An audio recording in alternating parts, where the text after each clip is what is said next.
This is Grok, a male red tegu. I love tegus. I've been keeping them for 7 or 8 years. I have 2 reds and 2 Colombian black and whites. The Colombian tegus are said to be untamable, vicious lizards. Everything you read about them is like, don't get them for a pet, they're terrible, you can't tame them. The 2 that I have are dog tame, they'll eat out of my hand. I take them to educational talks. Just, you know, super sweet lizards. I've never had a problem. Now Grok, we got June 2010, and unfortunately, the people who had him before us did not take care of him at all. This is a huge problem in the reptile hobby.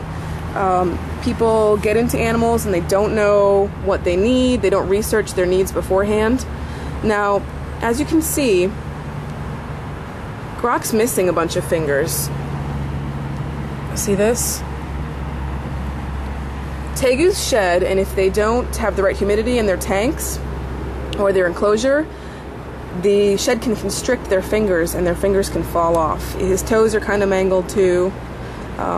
So, you know, I've never had this problem with any of my other lizards, so it was really disappointing to see how bad conditions he was kept in. On top of that, if you look at his leg back here, he's got a burn mark from something. So, you know, they really did not do the right things for Grok. He should also have rows of pointy teeth, and he doesn't. He's missing a bunch of teeth. It doesn't stop him from eating. He's got a great appetite. He eats turkey, mice, rats, lots of fruit, like bananas, blueberries, strawberries. He loves eggs. All tegus seem to love eggs, raw egg. Just crack an egg open and you've made a best friend. But the final thing that was an issue for Grok when we got him, he was loaded with internal parasites. A big problem is people get these animals and they treat them themselves. They don't go to a reptile vet and do a fecal examination and look for parasites. They just assume that all of these new imported reptiles, or wherever they get them from, they assume that they have an internal parasite, so they treat them. Well, they're not treating them properly, and it's just making the parasites stronger. So luckily I have a fantastic reptile vet. His name is Ivan Alfonso, and I took Grok to Ivan and said, help! And it took 3 treatments. We had to do 3 separate treatments because I could actually see the worms with my eye. So that doesn't happen very often, that you can see the worms.